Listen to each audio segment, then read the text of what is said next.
네, 20대 대통령 선거 이제 아흘에 앞으로 다가온 가운데 여론조사 결과는 여전히 혼전 양상입니다. 또 조사를 어떤 방식으로 어떻게 하느냐에 따라 지지율이 엇갈릴 정도입니다. 후보 14명의 당과 이름이 새겨진 투표용지 인쇄도 시작이 됐습니다. 한 표라도 더 끌어모으기 위한 후보들의 총력 유세 갈수록 치열해지고 있는데요. 나이트 포커스 오늘은 최진봉 성공회대 교수, 장성철 대구 가톨릭대 특임 교수 두 분과 함께하겠습니다. 안녕하십니까? 안녕하세요. 네, 안녕하십니까? 네, 금요일에 2차 법정 토론회를 거치고 치열한 주말 유세 현장을 거치고 월요일 여론조사 결과가 나왔습니다. 많이들 좀 주목하셨을 텐데 일단 두 가지 조사 결과를 좀 한번 볼 텐데 큰 틀에서 조사 기관으로 좀 봤을 때 24일에서 27일까지 좀 벌어진 결과거든요. 어떤 점들이 좀 포함된 결과일까요?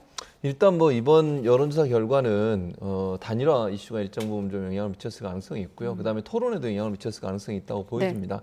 뭐 크게 변화는 없었습니다만 약간의 변동이 있었고요. 여론조사 조사마다 약간의 차이가 있긴 하지만 네. 대세 자체는 대체적으로 이제 초접전 상태다 이렇게 아마 정리해서 말씀드릴 수 있을 것 같고 네. 단일화가 지지부진하고 단일화가 이제 결렬 상태로 간 것 같은데 그 상황에 있었던 여러 가지 논란들이 상당히 부정적으로 영향을 미쳤을 가능성이 있다는 생각이 들고요. 네. 그리고 이제 대선 후보 토론회 과정에서 후보들이 갖고 있는 자질과 능력들이 어느 정도 좀 보여지는 부분 이런 부분도 영향을 미쳤을 가능성이 있다.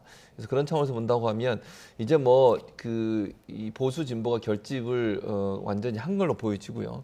다만 네. 이제 중도에 있는 분들이 어떤 선택을 하느냐가 앞으로 지지율의 변화와 추세에 영향을 미칠 가능성이 높다 이렇게 보여진다고 말씀드릴 수 있습니다. 네, 자 여러분 두 분의 설명과 함께 지금 지지율이란 그 제목 밑에 있는 ARS 무선 자동 응답 방식 앞서 보셨던 리얼미터 같은 경우도 다시 한번 좀 보여주시죠.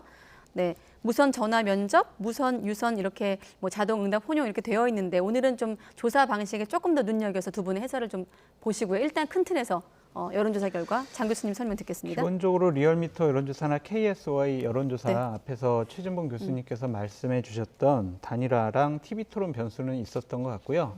제가 두 가지를 좀 덧붙이게 되면은 네. 결국에는 우크라이나에 대한 러시아의 침공 상태도 상당히 국민들에게 영향을 끼쳤을 것 같습니다. 이를테면 안보 이슈. 그렇죠. 네. 전쟁이냐 평화냐 이것이 현실적으로 북한과 맞닿고 있는 우리나라 상황에서는 항상 안보 이슈가 중요한 이슈가 될 수밖에 없다라고 말씀을 드리고요. 네. 또한 오미크론의 확산과 추경의 확정을 통해서 지난주에 소상공인 그다음에 자영업자 분들에게 재난지원금이 바로 지급됐거든요. 네. 그 부분도 어느 정도 좀 일정하게 영향을 미쳤을 것 같다라는 생각이 듭니다. 네, 알겠습니다. 자, KSOI 조사 결과를 하나 더 볼 텐데요. 다음에 보실 지지율 결과는 자 무선 전화 면접 방식입니다. 앞서 보셨던 것도 KSOI가 주체였는데 이번 조사 결과 같은 경우는 지금 43.8대 36.1% 양강 후보의 지지율이 오차 범위 밖에서 지금 이재명 후보가 앞선 것으로 나오고 있거든요. 자,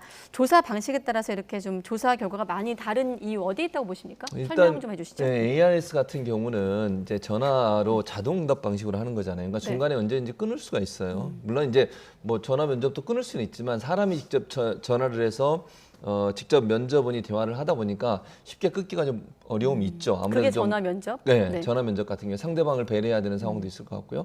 그리고 이제 거절 사례가 나타나면 다시 또 전화를 하는 사례가 생깁니다. 왜냐하면 숫자를 맞춰야 되기 때문에 네. 그렇기 때문에 좀 더 그 소위 이제 샤이라고 우리가 얘기하는 즉 고관여층이 정치에 고관여하는 분들이 아니라 저관여층이나 일반 대중들 이런 분들이 반응이 반영되는 경향이 많아요. 우선 전화 면접 방식 같은 경우에. 근데 ARS는 자동응답이기 때문에 기계가 음성을 통해서 기계음으로 이제 하다 보니까 상대적으로 응답률이 떨어질 수밖에 없죠. 네. 그런 상황이 됐다고 볼 수 있고 그다음에 응답자가 정치에 관심이 높은 분들은 끝까지 기다리면서 다 답변을 하셔야 그게 카운트가 되거든요. 중간에 전화를 끊어버리면 그게 포함이 안 되는 상황이 돼요. 그러다 보니까 저관여층이나 관심이 없는 분들 전화 중간에 끊어버리죠, 그냥.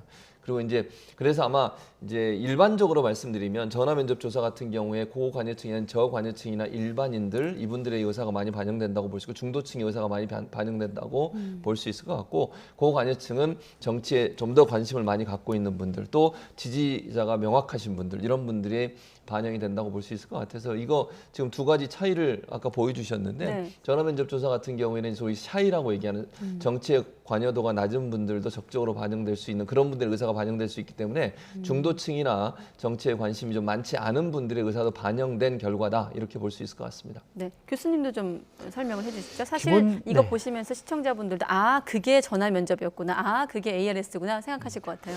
최진봉 교수님께서 워낙 뭐 설명을 잘해 주셨고요. 네. 저는 왜 KSOI가 오늘 전화 면접 조사와 자동응답 조사를 두 가지를 한꺼번에 했는지 좀 말씀을 드릴게요. 네. 공식적으로 이런 식으로 얘기했습니다. 지금 각종 언론사의 의뢰를 받은 여론조사 회사에서 ARS와 전화면접 조사를 섞어서 발표하는 바람에 상당히 지지율이 등락폭이 큰 것처럼 보여지지만 그것은 조사 방식에 따른 차이다. 그래서 우리가 동일 조건으로 ARS와 전화면접을 동시에 조사를 하면 어떤 차이가 있는지, 그러니까 조사 방법에 따른 결과값의 다른 점을 시청자 여러분들께, 국민 여러분들께 알려드리기 위해서 이번에 두 가지 조사를 한꺼번에 했다고 해요. 여기에 우리가 여러 가지 여론조사 결과가 달라진 것을 표본 응답층의 차이라고 전 말씀드리고 싶어요. 예를 들면은 ARS 때 보수 응답층이 34.9%였어요. 네. 하지만 전화 면접 때는요, 보수 응답층이 30.3%였어요. 대략 4.6%의 보수 응답층의 차이가 있는 거예요. 그래서 이것을 1000명으로 계산을 해보면 대략 50명 정도가 보수 응답층이 덜 응답을 했다. 그런데 진보층은 ARS 때는 25.5%가 응답을 했고 네. 전화 면접 때는 27%가 응답을 했어요. 그러니까 진보층이 전화 면접 때는 더 응답을 한 거죠. 보수층은 적게 응답을 하고 진보층은 더 많이 응답을 하니까 당연히 전화 면접 때는 이재명 후보가 더 많이 나올 수밖에 없다. 이런 식의 설명을 이번에 여론조사 회사에서 한 것으로 보여집니다. 네. 일단 오늘은 2월 28일이고 3월 3일부터 이제 여론조사 공표 금지에 들어가지 않습니까? 이때까지 일단 여야가 여론조사에 나설 것으로 보이는데 앞으로 한 하루 이틀 사이 어떤 점들을 좀 주목하고 계십니까? 일단 지금 상황에서는 흐름 자체를 보면 윤석열 후보는 약간 정체나 하향세를 그리고 있고요. 윤석열 후보는 상승세를 타고 있는 상황이라고 볼 수 있습니다. 지난주와 이번 주의 여론조사 결과를 비교해 본다고 하면 그런 추세가 지속될 가능성이 있다라고 보여지고요. 이번 주는 사실 이제 그 수요일 날 마지막 토론회가 있지 않습니까? 네. 국정 토론회가 있는데 그 토론회가 어떤 또 영향을 미칠지를 지켜봐야 될 것 같고 단일화가 일단 이제 결렬이 됐습니다. 저는 뭐 단일화가 다시 이루어질 가능성이 낮다고 보는데 네, 네. 그런 부분도 여론에 영향을 미칠 가능성이 있습니다. 그리고 단일화가 결렬되면서 국민의힘과 국민의당이 사실 이제 그 진실 공방을 하고 있지 않습니까? 과정에서 어떤 일이 있고 이런 충돌이 일어나고 있는 상황이기 때문에 안철수 후보가 오늘 또 어제 오늘 심한 그러니까 좀 강하게 윤석열 후보를 비판을 했어요. 이런 부분이 또 여론에 어떤 영향을 미칠지 이런 부분도 좀 이제 이번에 여론조사에 마지막 여론조사에 영향을 미칠 요소로 작용하지 않을까 그렇게 예상이 됩니다. 네, 그 아까 큰 틀에서 조사 결과 다시 한번 좀 보여주시고 방금 안철수 후보 얘기를 했기 때문에 안철수 후보 최근에 지지율이 한 자릿수에 계속 머물고 있는 점도 좀 눈여겨봐야 될 것 같고 물론 이 결과 같은 경우 추이로는 좀 오르긴 했습니다만 심상정 후보도 사실 상대적으로 토론회에서 선전을 했지만 특별히 여론조사에는 좀 반영되고 있지 않는 것 같고요.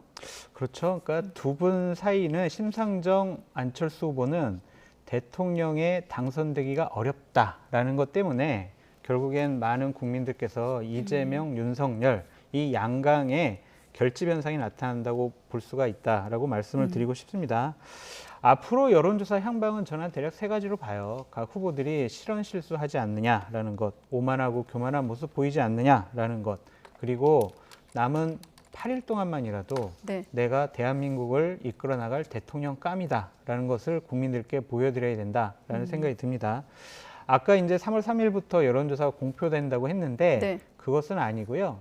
3월 2일까지 조사된 여론조사는 3월 4일 날도 발표할 수가 있어요. 아, 3월 조사 5일에도 기간이. 발표할 수가 네네네. 있고. 그러니까 3월 3일부터 공표가 금지가 아니라 3월 3일부터 이제 여론조사를 할 수가 없다. 해도 공표를 못한다. 이거 정확한 표현일 것 같습니다. 저는 앞으로 내일하고 모레 이제 여론조사가 발표될 텐데 네. 시청자 여러분들께서는 이 몇 가지 포인트를 좀 보고 판단하셨으면 좋겠어요. 하나는 정권 교체 여론이 어떠냐라는 것, 그리고 서울과 중도층의 여론이 어떠냐라는 것, 그리고 정당 지지도가 어떠냐라는 것, 그리고 TK와 PK의 여론의 향방이 어떠냐. 이걸 좀 보시면 다음번 대통령은 누가 될 것인가를 조심스럽게 예측할 수 있다라고 말씀드립니다. 네, 투표율 잠깐 한번 예상해 볼까요? 다음 달 4일부터 말씀하신 대로 이제 금요일에 사전 투표도 시작이 되는데 투표율로 좀 유불리를 따져본다면 어떻게 예상하십니까? 뭐 사실 이제 투표율로 유불리를 따지는 게 정확히 맞지는 않습니다만 네. 대체적으로 보면 지금 그 여론조사 결과들을 보면요, 진보 진영, 민주당 지지층에서 사전 투표에 하겠다고 하는 비율이 높아요. 그리고 이제 국민의힘 지지층 같은 경우에는 아무래도 사전 투표보다는 본 투표를 하겠다 이런 반응이 높은데, 사전 투표율이 높으면 민주당을 지지하는 분들의 투표가 더 많아졌다 볼 수 있겠죠. 사실은 결집을 했으니까 제가 볼 때는 이번 선거는 사실 진보와 보수가 완전히 결집해서 세대결을 할 가능성이 높아지는데, 얼마나 많은 그럼 지지층이 투표 현장으로 나오느냐가 중요하지 않겠어요? 그런 차원에서 보면 사전 투표율이 높아진다고 하는 것은 지금의 여론조사 결과로만 본다고 하면 민주당이 좀 더 유리한 상황이 될 가능성은 있죠. 그러니까 네. 예전보다 많이 높아진다고 하면. 그러나 그것도 뭐 제가 예측하는 것이고 정확한 것은 나중에 두고 봐야 되겠습니다만, 지금의 상황으로 본다고 하면 민주당층의 사람들이 더 많이 투표에 나올 가능성을 예측해 볼 수 있기 때문에 사전 투표율이 높아지면 높아질수록 민주당이 좀 유리한 상황이 되지 않을까 하는 전망 가능하다고 말씀드릴 수 있습니다. 네. 그걸 우리가 뭐 어떻게 알겠습니까? 근데 대략 70% 정도 투표율이 나오면은요, 각 진영의 강력한 지지자분들은 다 나온다고 말씀드릴 수가 있어요. 그래서 70% 이상이 되면은 이제 중도층, 그리고 지지 정당 없는 층, 합리적인 지지층 이런 분들이 나와서 투표를 하거든요. 그래서 저는 투표율이 높아지면 높아질수록 정권 교체 여론이 높기 때문에 윤석열 후보에게 유리하지 않을까라고 조심스럽게 전망을 해보고요. 네. 대략적인 투표율은 이렇게 생각을 해보시면 돼요. 각 여론조사 기관들이 네. 반드시 투표하실 겁니까? 투표하실 겁니까? 라고 이렇게 물어봐요. 그래서 반드시 투표할 겁니다 라고 대답하는 여론조사에서 대략 10%를 빼면 최종 투표율이 나오더라고요. 그래서 이번에 KSOI 여론조사를 보면 ARS에서는 82, 전화 면접에서는 87 정도 나왔거든요. 네. 두 개를 평균 내면은 한 84점 얼마 나오는데, 대략 한 여기서 10% 뺀 74% 정도가 최종 투표율이 되지 않을까라고 전망해 봅니다. 네, 알겠습니다.